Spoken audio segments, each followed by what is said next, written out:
on God's calendar, in just a few hours, he will give you a new beginning in every area of your life. A new beginning.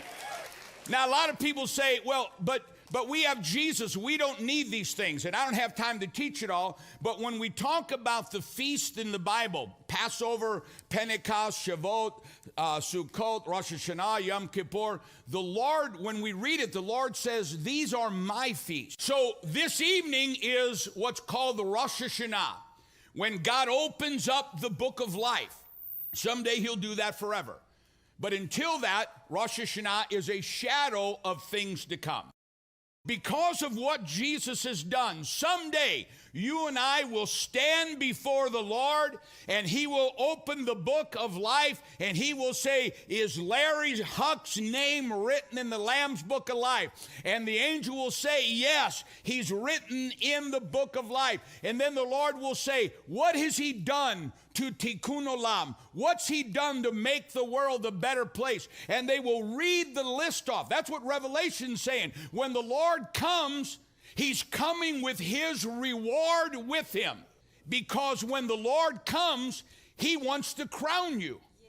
He wants to crown you. He wants to crown you with the crown of righteousness. He wants to crown you with the crown of life. He wants to come and bring a reward for you, that we will be glorified with him in heaven forever and ever and ever. We don't serve a bad God. We serve a wonderful God. Can I have it? Amen. When you take your apple, I want you to say, God, the harvest you have for me is beyond anything I can ever imagine or think.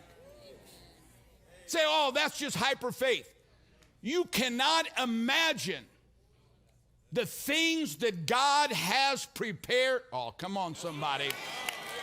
Eye has not seen, ear has not heard the things that God has prepared for you.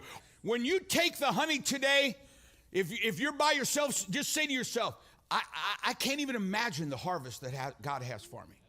Or if you're with your husband, your wife, or your kids, you got to just say, the harvest is on its way. The harvest is on its way. The tares are killed, the curses are broken, the harvest is on its way. And when you have that, when you dip it in that honey, when you take your honey, you dip it in the honey, say this next year's going to be sweet.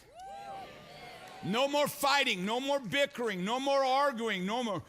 You know, I believe that we're going to live in a life that is so blessed by the favor of God. In just a few hours, we go into Rosh Hashanah. This is the day the Lord has made. We will rejoice and we will be glad in it. It's not a declaration of what we're deciding. It's a declaration of what God has already decided on. We're going to rejoice. We're going to be really glad.